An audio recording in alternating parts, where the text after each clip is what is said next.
Welcome. This is Majesty's Sussex Report, and I'm Antonio. Thank you for spending some of your valuable time here with us. Does karma truly exist? Many believe the universe speaks loud and clear, rewarding those with good intentions and punishing those who act with malice. Yet, in today's world, it often seems or feels like the opposite is true. Look, billionaires herd wealth while millions struggle to survive. Corrupt individuals rise to power while the kind hearted face relentless hardships. If karma is real, why does injustice seem so, well, seems to be winning? But history shows us that karma operates on its own timeline. When it finally strikes, its judgment is undeniable. Those who have built their fortunes or reputations on exploitation, cruelty, or deceit have time and again meet their reckoning, sometimes in the most unexpected ways, and sometimes in ways we will never know. Meghan, the Duchess of Sussex, is a compelling example of how karma works in both directions. Before marrying into the British royal family, she was a dedicated humanitarian, advocating for gender equality, clean water access, and mental health awareness.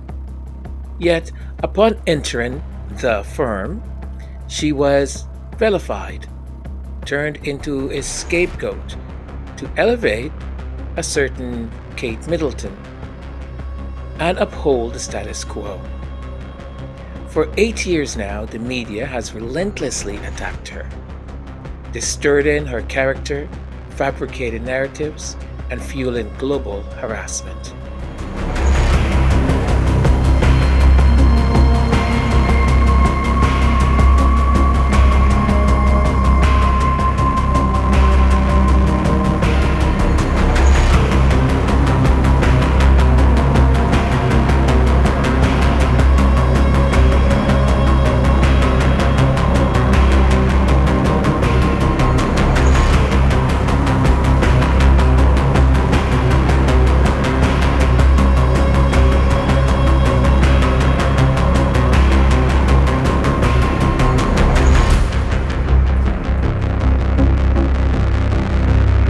In the grand tapestry of existence, the concept of karma weaves a thread that suggests every action begets a reaction, every deed returned to its doer.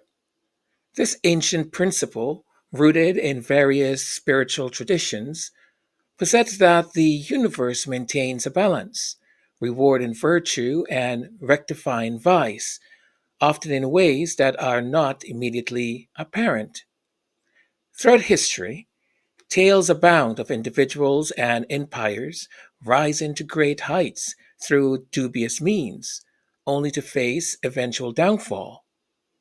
Consider the Roman Empire, whose overreach and internal corruption led to its collapse, or the story of Marie Antoinette, whose perceived indifference to her subjects, now, I said perceived indifference. History has different ways of telling her story, but the perceived indifference to her subjects' plight preceded the French Revolution and her demise. These narratives serve as reminders that actions misaligned with moral and ethical principles often lead to inevitable consequences. Now, in contemporary times, the saga of Meghan, the Duchess of Sussex, offers a poignant illustration of karma's workings. Before her union with Prince Harry, Meghan was celebrated for her humanitarian efforts, advocating for gender equality, clean water access, and mental health awareness. Her commitment to positive change painted a picture of a woman dedicated to uplifting others. However, tan tan tan tan, Meghan, the Duchess of Sussex, has been subject to immense media scrutiny and public, you know, disparagement. Notably, several media figures who have been vocal critics of Meghan have faced personal and, should we say, professional challenges, suggesting that karmic retribution is indeed happening. Now, upon entering the British royal family, Meghan became sort of the focal point of media scrutiny and a focal point of intense scrutiny, I would say, and public vitriol, which was created basically by the media scrutiny. Now, I'm going to list a couple of people just for the heck of it. It's not all of them that I think I should be listing, but I don't want to spend an entire hour or so. But I just wanted to give a little bit of a, you know, taste, a little bit of snippet here or there. Highlight a few. Not all, but just a few. So if we look at the figures such as Dan Woo, okay, I'll say his name properly, Dan Woo, a journalist known for his sensationalist reporting, if that's what I want to call it, frequently targeted Meghan with scathing critique. And we remember him, right, from the days of GB News and his his what's the word I'm looking for? His antics. Yes, antics. Now, Dan Wootton supposedly is a journalist, obviously a broadcaster because he's on was on TV in New Zealand and same in the UK, has been a prominent critic of Meghan Markle. Now, we don't know why, out of nowhere, he became such a critic of Meghan Markle, but he did. As a matter of fact, we kind of know why. I just don't want to deal with that right now because that's not what we're talking about. In a turn of events, however, Woo Woo faced serious allegations in 2023, including claims of using a different name. I can't say that word, even though I wrote it down. Uh, and that's where my difficulty comes. Karma has brought linguistic pronunciation to to my existence. I'll pronounce it towards the end. Now he was using, another name, a decoy name, to solicit explicit images from colleagues. These allegations led to investigations by both the Metropolitan Police and his employer. Although the police concluded there was, you know, no further action, we know that there was quite an extensive report showing the shenanigans, if I want to call it that again, of this Mr. Woo Woo. Now, the situation has cast certainly a shadow over Woo Woo's career, illustrating how negative actions can reverberate back to the individual. So, Woo Woo doesn't have a job at the, I don't know, Rupert Murdoch's empire media conglomerate. He is with the rest of us peasants on YouTube. Now, another person that recently seems to have a lot to say is a certain Meghan McCain. Meghan McCain, my daddy, My daddy. Okay, she doesn't say it like that, but that's the way I picture her saying it. Yeah, my daddy. A media personality and daughter of the late Senator John McCain has often leveraged her family, I don't know, wealth, prominence to maintain her public platform. I mean, let's face it, she was hired at The View because, right? I mean, I think even Whoopi Goldberg put in a good word for her because Whoopi was good friends with Senator McCain. That's an interesting match, Whoopi and McCain. Despite her privileged background, McCain has been a vocal critic of Meghan, often questioning her motives and actions. This contrasts sharply with Meghan's journey, who, without the advantages of a renowned family name, built her career through dedication and resilience. McCain, let's face it, girl relied on her lineage, okay, to to get her anywhere. So the disparities in their paths and her having the audacity to question anything about Meghan or question Meghan's authenticity and merit in public discourse. Meghan McCain, girl, sit down, and shush, please shush. What? Don't tell you to shush, girl, shush. Thanks. Bye, Felicia.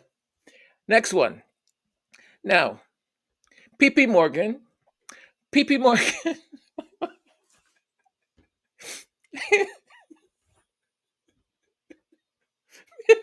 Ew, ew, ew, ew, ew, ew, ew.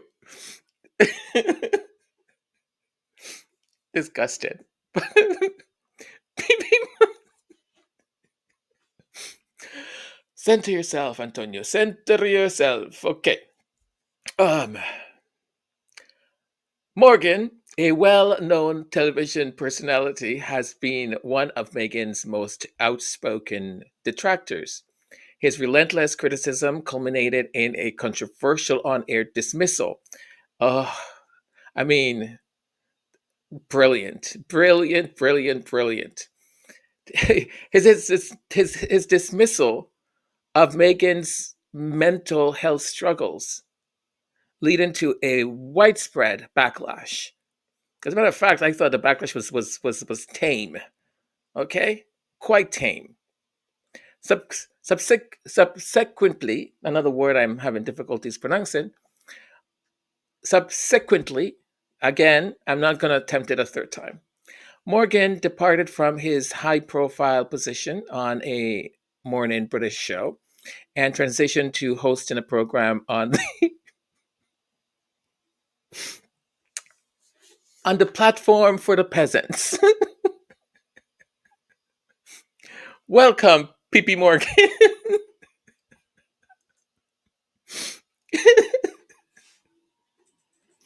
Now, this shift suggests a professional repercussion aligned with the negative energy he projected, right? And more so, people are starting to, I don't know, open their eyes to PP Morgan and realize that he's just a PP Morgan. Oh gosh. Now this one here, I debated whether to put him on or talk about him or speak about someone else, but I thought I should. So Robert Jobson, yes, that one. Royal commentator made headlines with a extremely distasteful, distasteful joke, suggesting that Prince Archie, Meghan and Harry's son, who's in line to the British throne,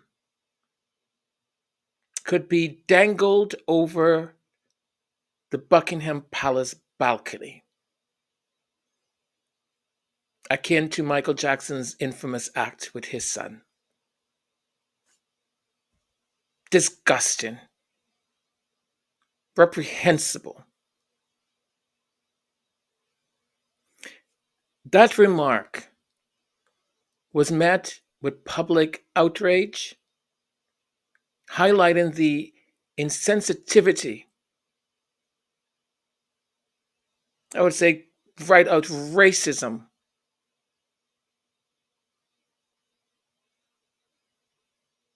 of making light of such a serious matter. It was just gross. Now, one would say that karma had its way, right? How often do we see him on the telly these days? And you know, my wish is that he gets his weight in under control, and the wheezing and the heezing and the thing and the that, for his own good.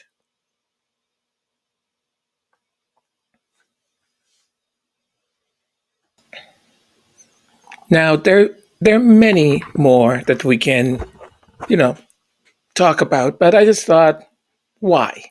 Why? Just mention a few. You get the picture, right?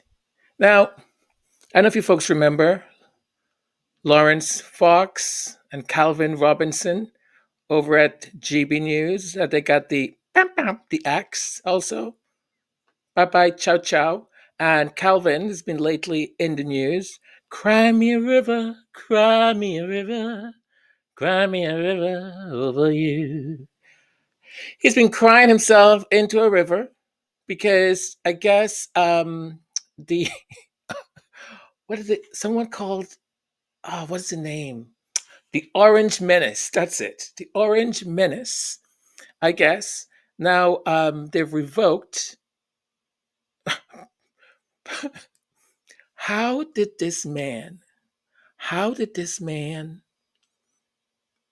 I don't know what church confirmed him as a pastor, a deacon, a whatever. I mean, this is why religion. I have such issues with religion. I don't have an issue with my faith. My faith is doing extraordinary well. Extraordinary well. My conversation with the higher power, with the Almighty, is excellent, right? I don't need an interpreter. I have direct, direct, because these people okay, I'm going to go off on a tangent now, and I stick to the, the topic at hand. Stick to the topic at hand, please, Antonio. So, okay, so I know I said that I should just stick to the topic, but here I am interrupting again. And I just want to say, why is it? As you may see, he is doing a certain gesture with his arm, a gesture that the richest man in the world did. Why is it that people of color, some black people, think that because they are in the same room, perhaps, with these hateful far right individuals, that when crap hits the ceiling, that any of them will come to their rescue, or that they will be judged by the same rules that white folk get. I mean, isn't that the one of the first things your parent sits you down and say, "Look, honey, you are not white. Even if you're mixed race, you are not white. The world is going to see you as this. So, for all intents and purposes, that's who you are. I don't know what kind of zombie worm or something got into the brain of these idiots. Look at the other one. There's this one who they just confirmed to, I don't know, was it the FBI? Patel, whatever his name is. I don't really care. And this man is, see, these people really think that they're white.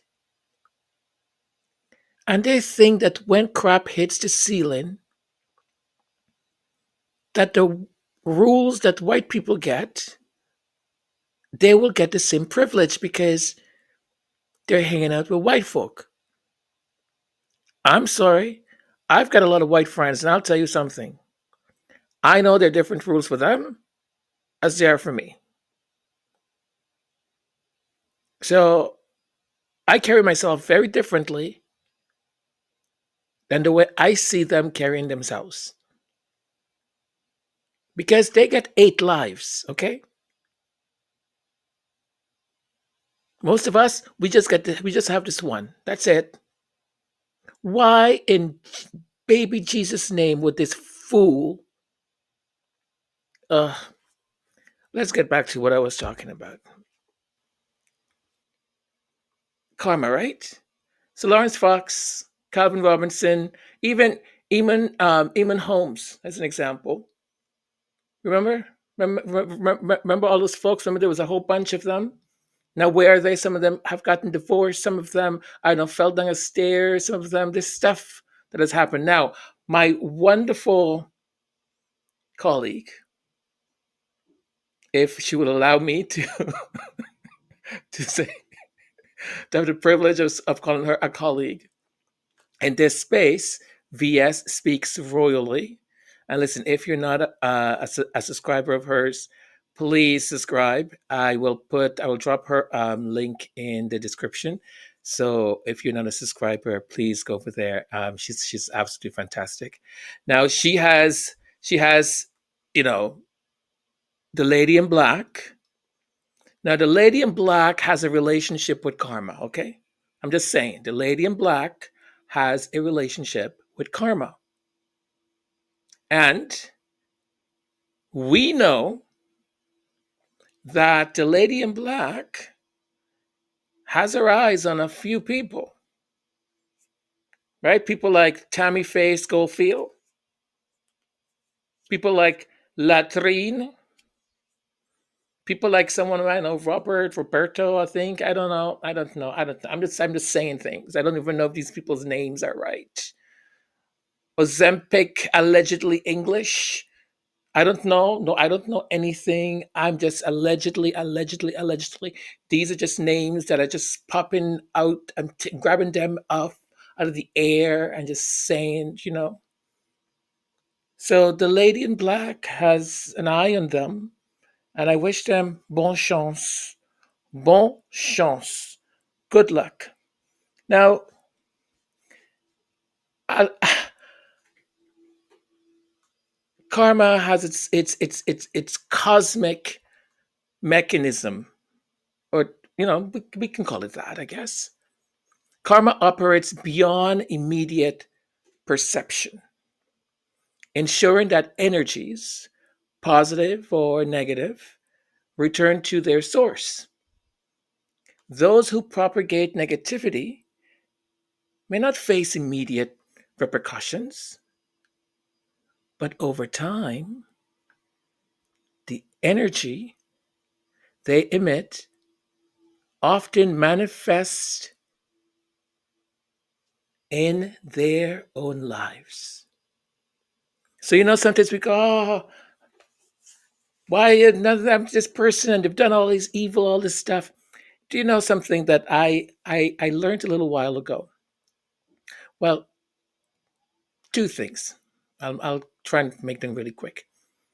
There was a certain person who had, and this was a family member who had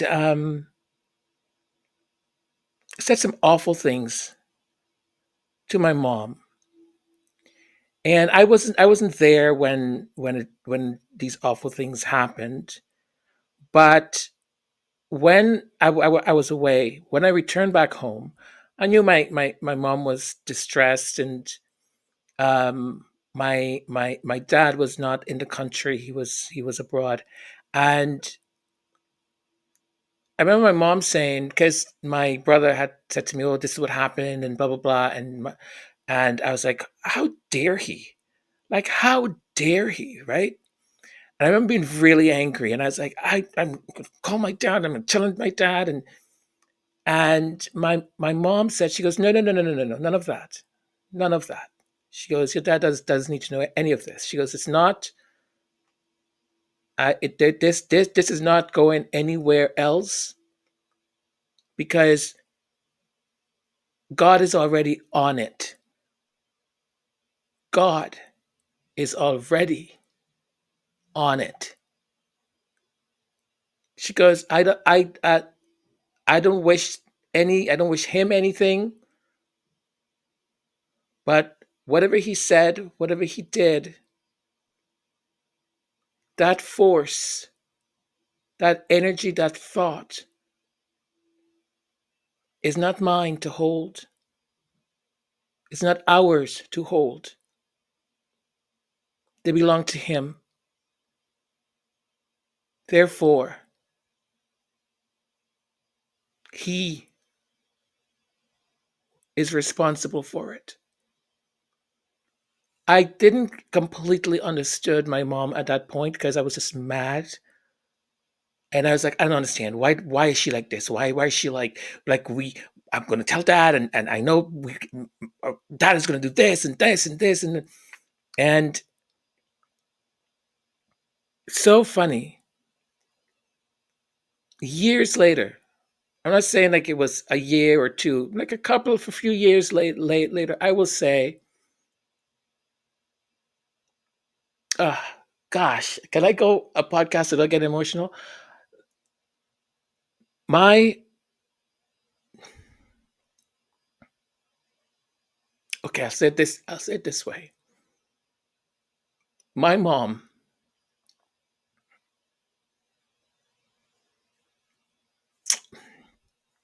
took care of him, took care of him, that person. My mom made sure that he was okay, made sure that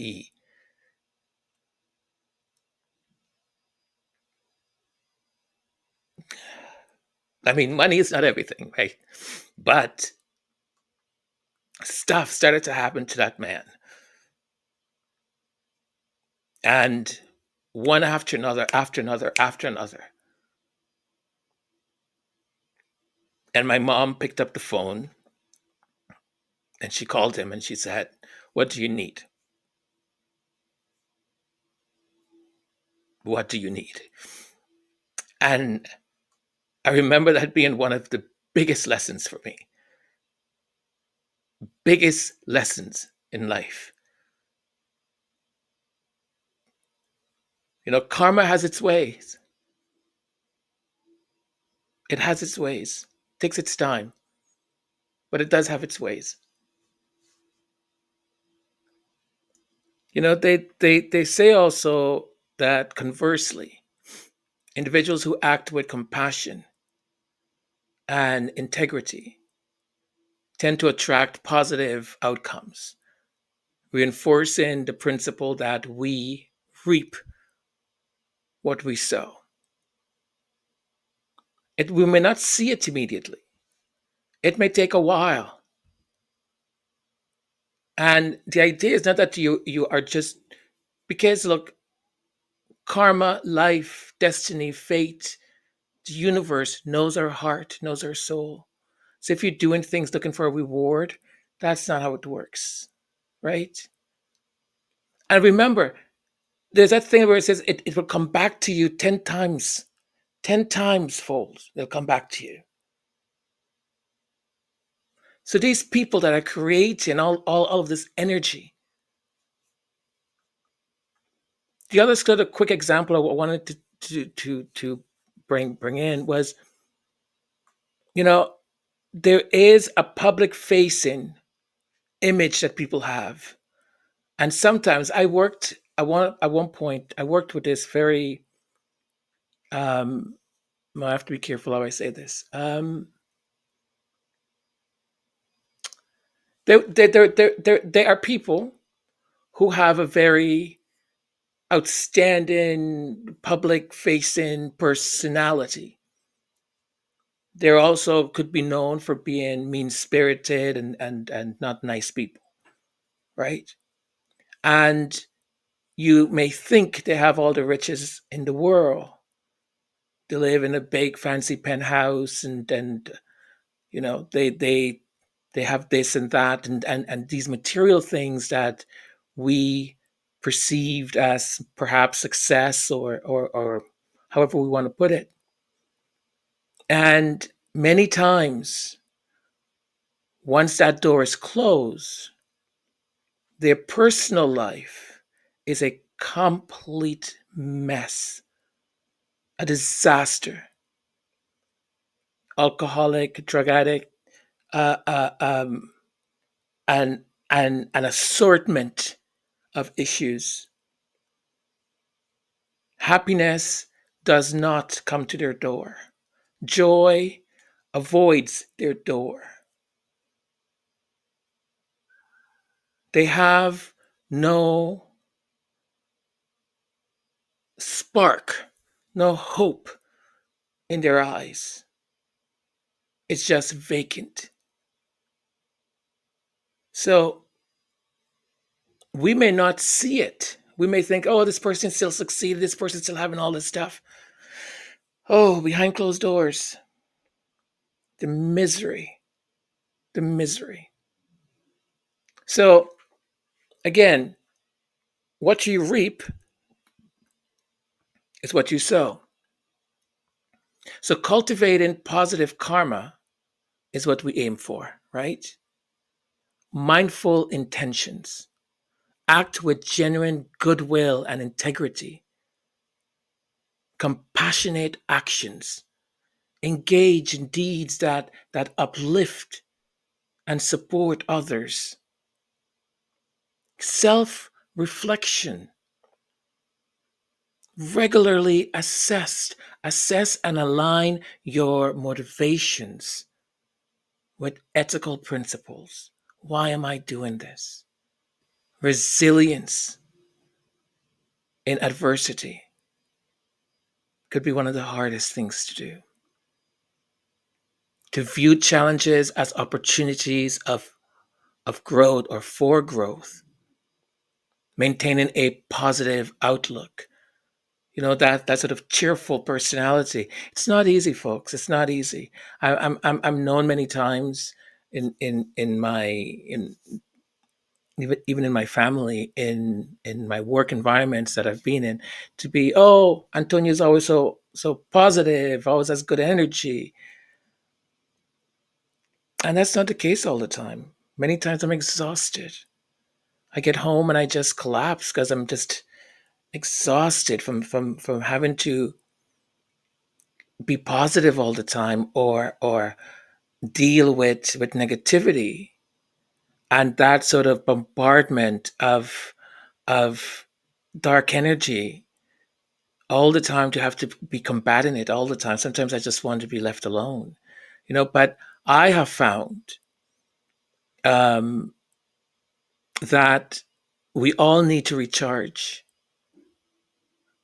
You could be the greatest, wonderful, most positive person, but sometimes you need to turn everything off and just find your space, find the space that allows you to just recharge. Do the thing or the things that will allow you to do that, right? That is important, because it is hard to view obstacles and adversity sometimes in a positive outlook. But remember, those challenges are there for a reason. there are opportunities for growth. Maintain a positive outlook because at the end, there's a lesson there to be learned that the universe sent to you because you needed to learn it. That will be beneficial for you moving forward. Embracing these practices foster personal fulfillment and contribute to a harmonious world. The experiences of Meghan, the Duchess of Sussex, and her critics serves as a contemporary reminder that the energies we project into the universe often find their way back to us, affirming the the enduring truth of karma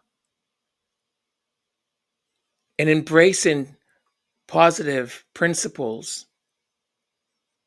One not only fosters personal fulfillment, but also contributes to a more harmonious and balanced world. The world seems upside down most days. The things that we see, that we read, that is actually happening are cruel, are evil. We cannot give up. Good people cannot give up, cannot just close the door and pretend it's not happening. We must combat that kind of evil, that kind of darkness with good, with good. Because on this grand design of the universe, justice and balance will and must prevail. It must prevail.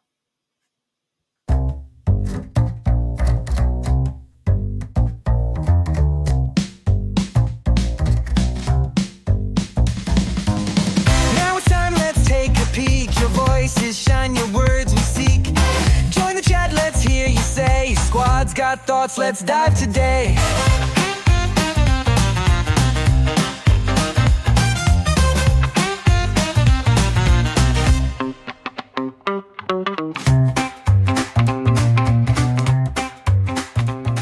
All right, so we're looking at comments, and the comments are taken from the episode on the hate machine.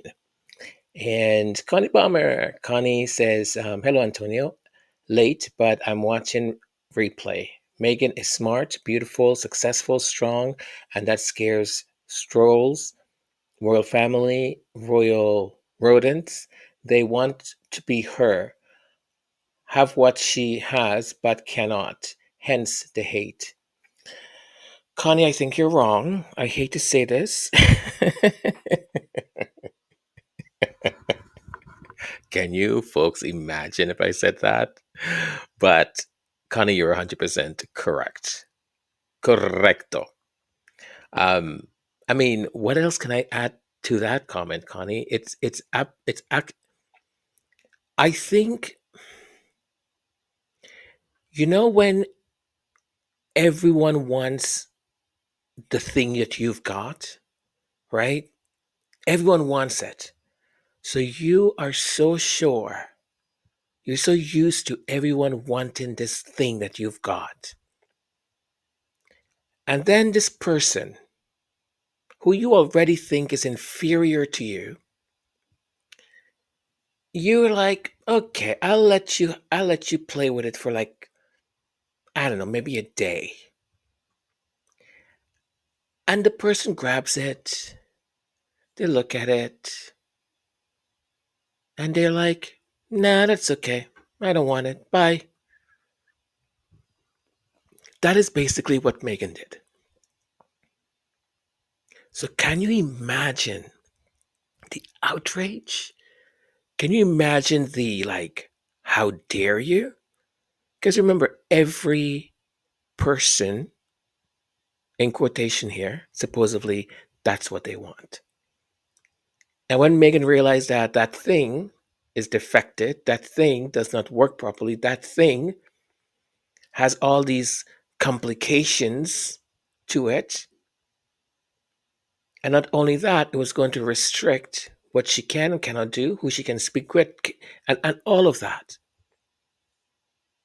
The sad part in all of this, though, is how anchored they are in regards to not really moving forward and progressing. Just sad.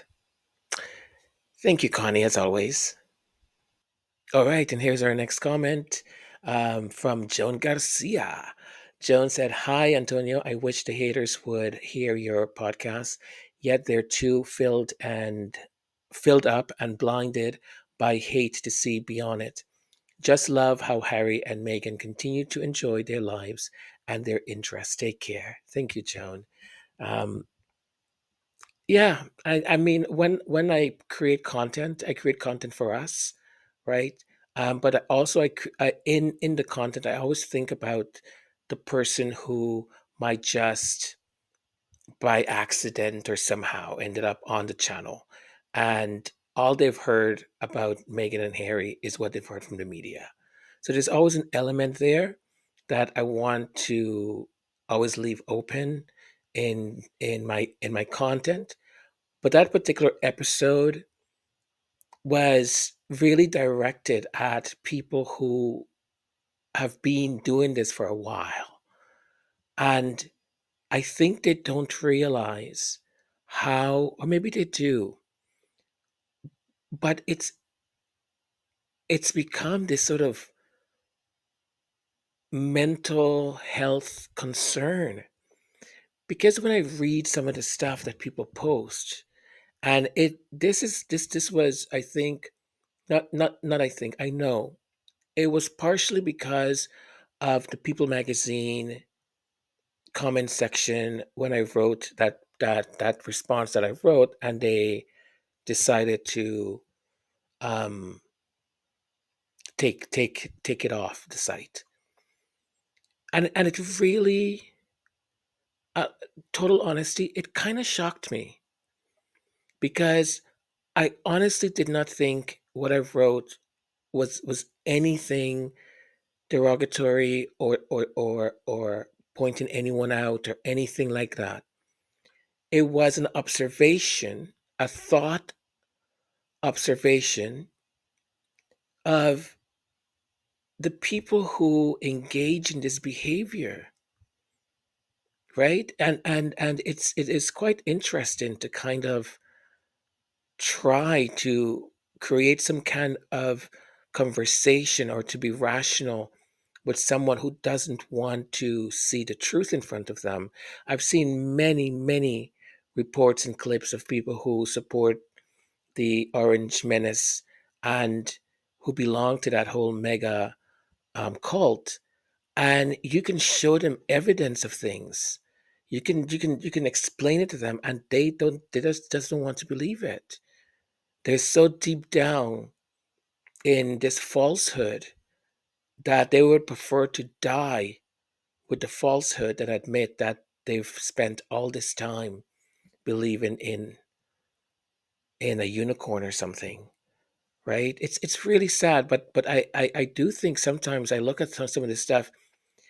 Imagine you hating someone so much that you troll them and everything that they do, anything you make sure that you have a you write a nasty comment or so, like, people are invested in this. And that's sad. So sad. Thank you, Joan. Okay, our next comment is from Sarah Richardson. And Sarah wrote, on one of your podcasts that I can't seem to locate, you wrote a lengthy comment about the hate that Meghan was receiving in one of the um, People's articles. They told you that it did not align with their policies. Your comment was on point. They refuse to allow supporters to fight the haters back. I've always said that the trolls are also the moderators for FT and YT. They are all the same. They did not like your outstanding pushback on their nonsense. I loved your comment. Oh, Sarah, thank you so very much. Thank you. Um, I look. It's been quite an eye opener for me. I think not just this, but in general. I've been doing this now for a bit over a year, and I am media literate person. I double check, triple check everything. I don't rely on one source for my information. And there's certain things I would say I took seriously and some I didn't. I also relied on some of the reputable news organizations. And I'll tell you, since doing this, having this podcast, reading a lot, watching how reporters, legitimate newscast reporters, would report an issue concerning the Duke and Duchess of Sussex. And particular for me was the way they reported that New York incident. Now, in Canada, there is CBC News Network, and CBC News is, I would say, top notch. They do really good reporting. Um, they try their best not to be biased, but sometimes, here or there, you can notice a certain amount of things. But I'll never forget. Am I getting this right? Was it CBC News Network or was it CTV? Because I don't want to label the wrong news organization. Um, okay, it's one of the two, either CTV News or CBC News Network. They were reporting on the New York incident, and the reporter in New York, as she was wrapping up her report, now she is live in New York City, and her and the studio are talking. The broadcaster in the studio, and the way she her facial movement, it was basically she was saying it was a joke, like all this is just a joke. Like there was a paparazzi chase in New York, in Manhattan. Like really, that same sort of attitude that Whoopi Goldberg had, which disappointed me enormously, by the way. It was that same attitude, and the broadcaster in studio, her response was equally sort of like disdained, and it just really disappointed me because if you just report the facts, this is what happened. This is what this side is saying. This is what this other side is saying. Are either sides possible? Is there a possibility? Now, they've made it very clear that they were on the highway. There was a chase on the highway. They had to get off the highway, right? And head back into Manhattan. Of course, there isn't a high speed chase on the streets of Manhattan. But having said that, they said that the way they were behaving, the paparazzi, were endangering other people's lives. Now, who do you all go speak to? The taxi driver. Why? Because the taxi driver, his story fits perfectly into the narrative. But there was one lady, I think, who said she saw the motorcade kind of pass by, and she was saying, yeah, like the paparazzi, they're crazy. They were like on the pavement, on the sidewalks, they were going in and out of traffic. No one interviewed her. I think one station interviewed her, but no one else went to her because why? What she said did not fit into the narrative they wanted to broadcast. So, so that stuff really made me even more so reevaluate how I consume media. I mean, I was already very aware and very alert, but now I'm even more so. And by the way, it's this exact um, episode where I have the comment that I made. So just look for the episode that says, excuse me, that says hate on it or the hate. Thank you so much, Sarah. Appreciate it. And our next comment is from Reba Henderson. And Reba wrote, "You are so correct, Antonio. There is deep rot inside these people who create lies in their scripted soap opera. They are pissed because Harry and Meghan refuse to play their scripted parts. Hate is a mental illness. Its sister is racism." Bravo, Reba. I absolutely agree. Um, I mean, I'm not trying to be funny here, but a friend of mine, we were speaking to another friend, and he was just really frustrated about things with his in his relationship. We were in high school, and I'll never forget this. So, our other friend, as this friend is telling us, and she's this and she's that, it's so frustrated, and sometimes blah blah blah blah blah, and we were listening, right? And our other friend said, "Do you really want to hear what I've got to say to you?" Something to that sort. And our friend said, "Yeah, what are you going to say?" And he said, "You're not going to like what I'm going to say, so be sure that you're okay with me saying it." And he's like, "No, say it, say it, say it. What is it? What is it? What is it?" And I said, "You know what your problem is? Your problem is that you've got a script in your head of how she needs to behave, how she needs to be, and she doesn't have that script, number one. And number two, she is not acting according to the script that you've got in your head."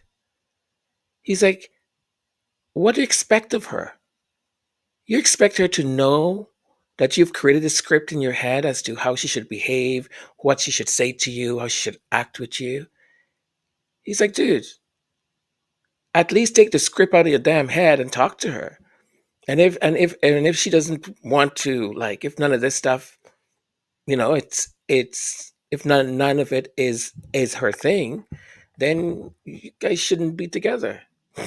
And I was like, "Damn, that's good." And I never thought of it that way, but the expectations that we have about people, right? And the scripts that we have in our head. But going back to your comment, yeah, absolutely. There is deep, deep, deep hatred. And you know what continues to, I want to say, open my eyes even more so.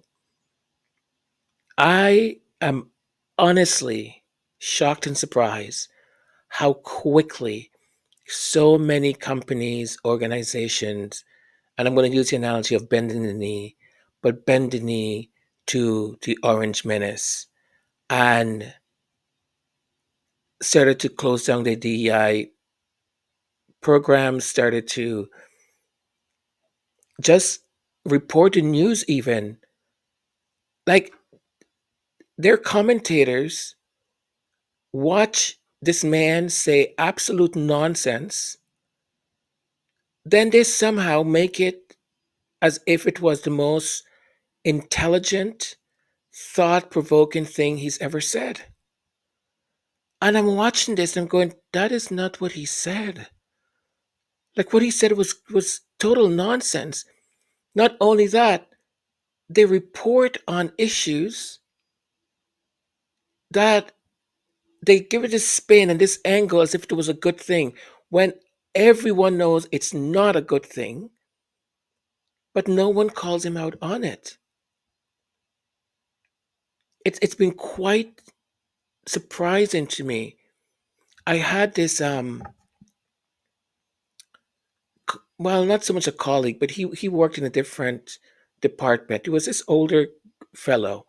And when I started working where I used to work before, I would say within like my first week, he came by my cubicle all the time, and I was like, "Oh, this guy's really friendly. What a friendly man." And he was like, "So what are you going to be working on? What kind of technology? What kind of this, da da da da da da?" So I explained to him what my role was and what I would be doing. And after, like, he was very, like, every day, this man spent at least 15, 20 minutes talking to me. And I was like, okay. Then one of my colleagues, who worked in the same department as myself, she came up to me and she's like, be careful with that guy. And I said, why? She goes, just be careful. Like, he pretends to be your friend and he pretends to be whatever. She goes, but just be aware that he's not. I said, listen, I don't do codes. I don't do coded things. I don't do coded like. I said, tell me, right? So I can then make a proper decision. Tell me what you know or what you want me to be aware of. So we went for coffee, and she said, let me show you his Facebook. So she pulls it up, and all of his stuff was all MAGA. All MAGA this, MAGA this, MAGA that. And I was like, okay, well, he has different political stuff, his choice. But then there was stuff on Twitter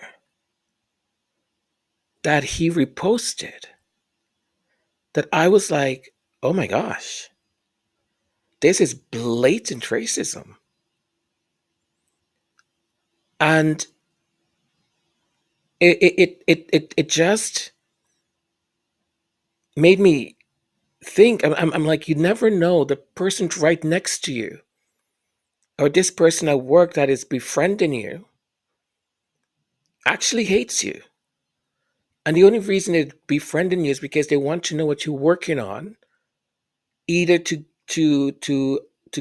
get your ideas and take them, or to sabotage you or something. It's quite, to see this magnify a certain way, and how it's how it attacks the Duke and Duchess of Sussex. And I think sometimes there's some people who don't even truly know that they're doing this because of racism, and this internal unconscious bias or whatever that they've got, that they don't even know it. I'm not saying everyone is like that. I'm saying some people, though. Okay, Reba, thank you. And I think this is going to be our last comment from that episode. And it comes from Furan. Hi, Furan. Um, writes, they are attempting to rewrite history when it comes to Meghan Markle, but we will not allow them. An empire that looked down on black people and will not accept mixed race Meghan into their blue blood to be contaminated by black blood. You know, I, being a multiracial person, and I've said this before, I've never understood this stuff. I mean, I deal with it. I navigate it. I talk about it, but I've never understood it. It's so irrational to my brain, because for me, we're all people. We are humans. We have different pigmentation in our skin because way back when, right? Our ancestors migrated here or there, and by centuries and decades and so on has passed by, their skin adapted to the regions that they were living in, right? The pigmentation.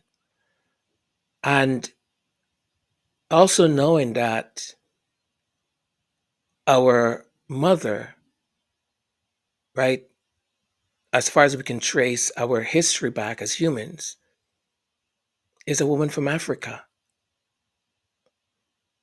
right? She is the mother of all of us. I the idea of supremacy, of looking at another human being and thinking that they're less than. And the whole thing about people saying sometimes, well, I don't see color. I'm like, excuse me, you're not blind. You see, it's different. Culture is different. Different regions of the world have different types of culture. You can be in the same country. I mean, I was in the north of Italy. No, I was in the south first. I was in the south of Italy. Then when I went north, I was in Milan, and I was just shocked as how the people from Milan talked about the people from Sorrento, or uh, from the south, like Napoli. It was. I'm like, but you're all Italians. Why we have as human beings found these ways to create this tribalism, this sort of like, no, I'm different than you are. Look, culture, because of the regions that we may be born in, grow up in, we take and create culture from that region. That is rich, that is beautiful. Traditions, that is rich, that's beautiful. But meeting someone from another culture, and if they look differently or their skin color, to reject it and to hate it is such a misplacement of what makes us as people, as humans, more so beautiful. Because I've always thought, when people would say things like, well, I don't know, she's going to marry a this or he's going to marry a that. They're not from our culture. They're not from our part of the world. And I'm like, so what? So what? As long as those two people understand that they may look at things differently because of their culture, but have a system or a way of coming to um, agreement, or how to resolve certain cultural differences. Like, let's say, for example, one person is okay. I was gonna say religion, but maybe that's too touchy. Well, let's use religion, right? If one, let's say, is Christian, the other one is Muslim. Like, I would hope that their kids would have the choice to say, okay, yeah, I feel more the Muslim religion. So and the other, and another child might say, no, I feel more Christian. I vibe more with that, and let it be. Remember, these are all systems. These are all systems that were created. A child is not born with ideology and say, I'm a Muslim, I'm a Christian, I'm a Hindu, I'm a Jew, sorry, I'm Jewish, or anything like that. A child is born completely void of those things. We teach it.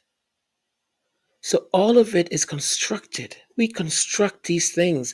We construct these barriers. We construct these rules.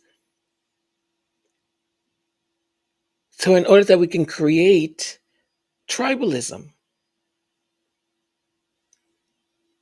And I don't see how it has made us any better as people. I really don't. And no, it's a weird thing. Well, it's not weird, but when I meet other people that are mixed race, or have multiple identities, not identities, but multiple cultures, it's this weird thing because but weird and beautiful because it's like we all have the same experience, and we all most of the times will say the same thing, like we don't get it. We're like, why can't they like get along? Like we see the different parts that make us as beautiful, but more than not, we are forced to choose a side and say we belong, or sometimes we don't even choose. Sometimes we are told. Like,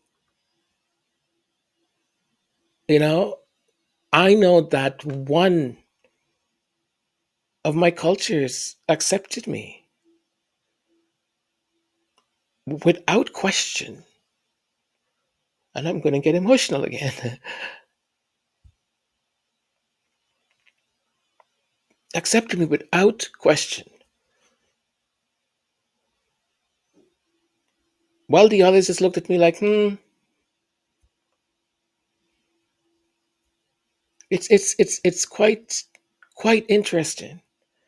Because when people say, for example, you look at Halle Berry and so on, and they say, "Well, how come you don't say that you are white? How come you don't say?" Well, did the white culture accepted Halle Berry when she went to a certain school? Yeah, like did they when they saw her? Did they say, "No, no, girl, you are mixed race, you're half white. Come on." No. Did they accept Alicia Keys?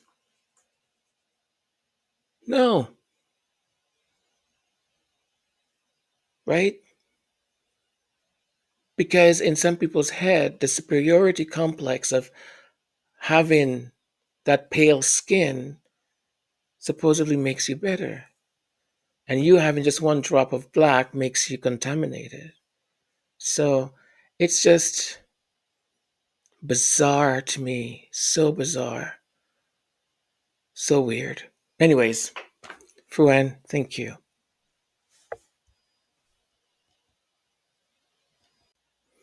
And thank you to T4, sorry, TF, T4, TF4, Ruth C., Lakiva, Lydia Washington, Boost Mobile, Sharon Agustine, Joyce Anderson. Thank you, thank you, thank you. Thank you so much to all of you.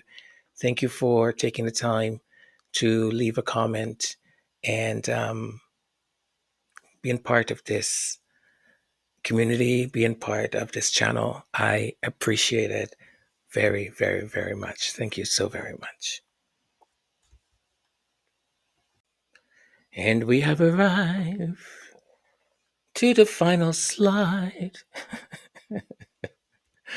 I don't know what I'm doing with this sort of like out of nowhere singing all of a sudden. Well, indeed, we have arrived to the end of this episode, and I absolutely hope you got something out of it. If you didn't get anything out of it, I hope it has been used to distract you from whatever is occupying your mind in a negative way. And know that you're loved. Know that whatever you're feeling is absolutely valid. Okay. But I do hope that this time that we spent together, you found useful things or something useful, or you used it in a wise way, whatever. Um, and I thank you from the bottom of my heart for being part of this community, for being part of this channel. It means a lot to me. I will have another podcast later today. I think everything should be ready to go by 5 p.m. Eastern Standard Time. And that is for the Sunday special presentation. And for this Sunday special presentation, the theme that I'm thinking of is a theme of joy, of celebration. So we will do some mindful meditation also. Um, we'll have some passages from scripture, and there'll be some music. And the whole theme is to be joyous and celebrate Invictus, celebrate um, Meghan's launch of her company, and also, a little celebration for Team Canada that won the hockey Four Nations tournament. So that's what the main theme is going to be for this afternoon for Sunday special presentation. I hope you're able to attend. So as I said, it's going to be at 5 p.m. Eastern Standard Time, unless something happens and I need to go later or something like that. So take care of yourselves. Okay. Enjoy the rest of your day. And I'll see you around. I'll see you around in some of the other podcasts that we usually attend together. Okay. Take care. Bye for now. Mwah.